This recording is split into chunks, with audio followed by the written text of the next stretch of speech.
se masturbe sur des viols d'enfants, qui se masturbe sur des pénis dans des bouches d'enfants, qui prend du plaisir à regarder ça, est-ce que, en toute conscience, on peut le laisser opérer des enfants vulnérables, être dans des chambres d'enfants vulnérables qui sont presque nus, voire nus, sous une blouse? C'est la vraie question en fait.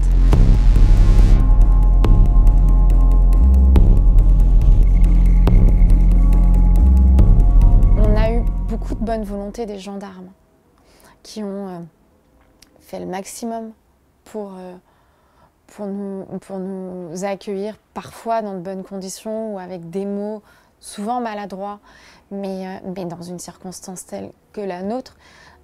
C'était la première fois pour la plupart qui se confrontaient à « je vais annoncer à une victime qu'elle a été violée, agressée sexuellement il y a 20 ans ». Donc ça a été une difficulté pour eux, avec un non-accompagnement, avec cette question pas vraiment pensée, et avec nous, au bout d'une demi-heure, lâchés sur le trottoir. Parfois sans savoir pourquoi on a été convoqués, parfois des personnes à qui on l'apprend sur leur lieu de travail, devant les collègues. Aujourd'hui, on est une soixantaine de victimes, prescrites ou non prescrites, et des parties civiles dites indirectes, donc des co-victimes, des parents, des aidants qui ont été là aussi à nos côtés pendant toute cette procédure. On s'est dit qu'il y avait une méconnaissance d'un dossier qui était crucial et qui était en train de se jouer en France, et tout le monde passait à côté. Il n'y avait pas d'impact sur les consciences. Il n'y avait pas une révolte sociétale comme on a pu le voir autour d'autres procès, d'autres affaires. Et on s'est dit, si on passe à côté de ce procès, on passe à côté d'un laboratoire qui permettrait de travailler sur énormément d'affaires en France, puisqu'on a un panel de défaillances dans ce dossier qui est assez exceptionnel. Il y a deux échelles de défaillance. Il y a les défaillances au niveau des faits en eux-mêmes, c'est-à-dire comment le Squarnac a pu agir. Et après, il y a toutes les défaillances institutionnelles. Là, on parle de défaillances, notamment des ordres départementaux. C'est eux qu'on faillit, principalement eux. Ils auraient pu saisir la chambre disciplinaire régionale qui, pour porter plainte, pour justement dénoncer la condamnation de Le Squarnac en 2005.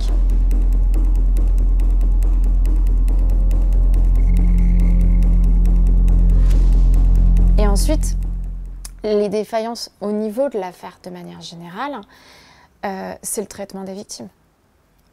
On a été oubliés, non considérés. On nous a fait des annonces des plus violentes, avec une rétrospective sur notre vie qui se jouait à ce moment-là, de mettre des mots M-O-T-S sur des mots M-A-U-X, puisque tout d'un coup, on a cette pièce du puzzle qui fait qu'on comprend notre histoire. Alors c'est aussi salvateur, parce qu'enfin, on a l'ensemble de notre histoire qui est sous nos yeux et on peut enfin commencer à avancer réellement. Mais en même temps, c'est destructeur. Et pour avancer, il faut être accompagné. Accompagné par des proches, accompagné psychologiquement et en tout cas par des professionnels. Et ça, tout le monde ne peut pas se le permettre. Et personne ne nous a aidés pour ça. Personne ne nous a aidés. Et encore aujourd'hui, on a un procès qui n'a strictement pas été accessible. Pendant 2 mois, on a demandé la radio. On a demandé la web radio comme ça a été fait par exemple pour le Bataclan ou pour Nice. On n'y a pas eu le droit. Les raisons invoquées ne rentrent pas dans un procès terroriste, certes, mais là, l'ampleur et ce procès hors norme aurait dû le permettre.